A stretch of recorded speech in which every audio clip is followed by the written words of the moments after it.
I think visa becomes the most important part of the application once you have heard back from the university. Now, as soon as you get your results from the university, as soon as you get your acceptance letter, it is very important for you to start your visa process. Uh, so, like if at all you have sent your application in December, sometimes you might hear back from the university within a month. Sometimes it could take about 2 months or 3 months, depending on university to university, for them to get back with your result. But the general rule of thumb is as soon as you get your letter of acceptance, you start with your visa process. Okay. Now there are two ways in which you apply for a visa. One is called as the SDS category, which is the student direct stream, and second is the non-SDS. Ideally, under the SDS category, you could receive your visa previously in within 20 business days after you submit your biometrics. Okay, but and the non-SDS used to take about 2 months to 3 months. But now, because after the COVID, there is a huge backlog which has increased on the IRCC. So IRCC are it, these group of people are the ones who are responsible for issuing your visa. Okay. Yeah. So what has happened is that because of the huge backlog, the processing times have increased significantly.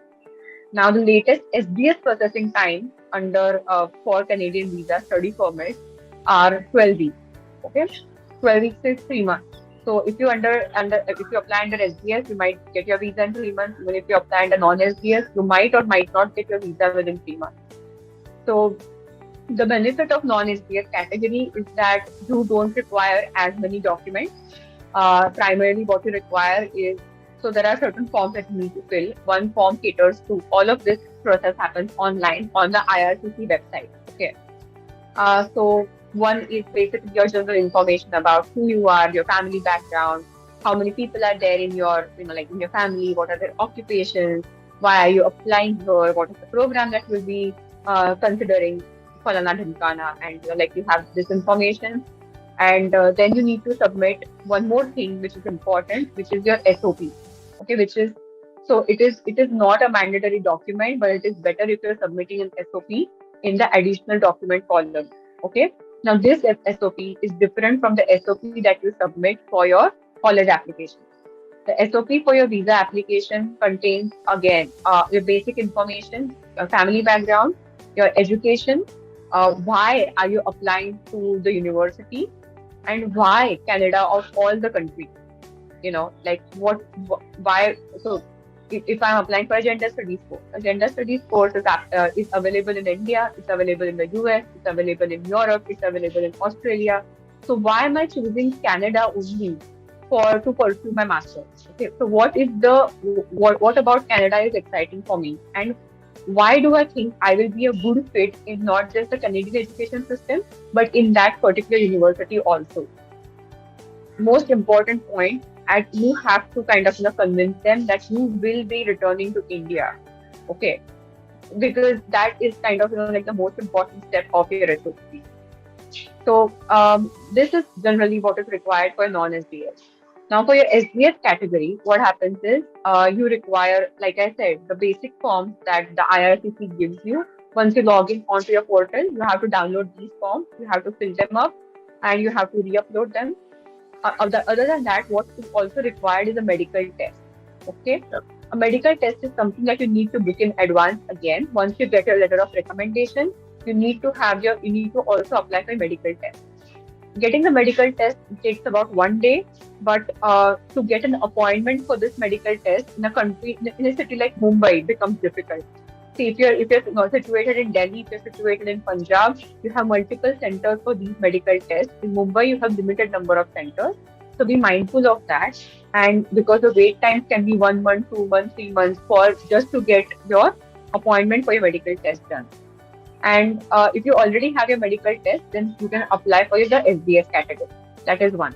Second most important requirement for the SDS category is that you need to pay your entire 1 year tuition fee in advance. Okay. Once you have the proof that okay, I have paid my 1 year fee, then you can again. That is the second requirement for the SDS category.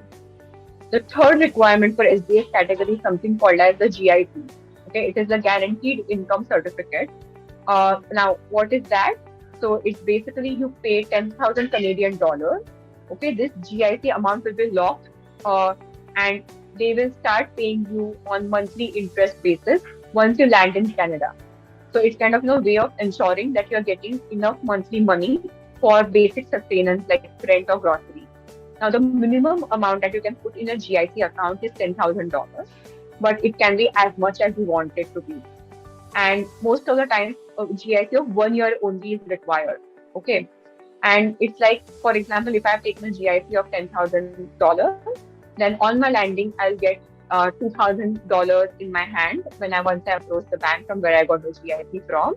And after that, after next month onwards, I will get interest rate, which depends from somewhere around 700 to 730, $740 odd amount. And that amount will be credited monthly into your Canadian account by the GIC bank so that you can use it, like I said, for rent, for groceries, for any of your Right, basic right. necessities. It's kind of like a locked So, account, which gives the government, you give the government a guarantee that you're not going to run out of money for the first year, right? After you land. correct, correct, exactly. So these are the three basic documents which are required for SDS. Rest of the documentation remains the same. That is your transcript, and you have to upload, like I said, the SOP and any other additional documents that they might require. But please remember, GIC, medical, and 1 year tuition is mandatory for you to apply under the SDS process.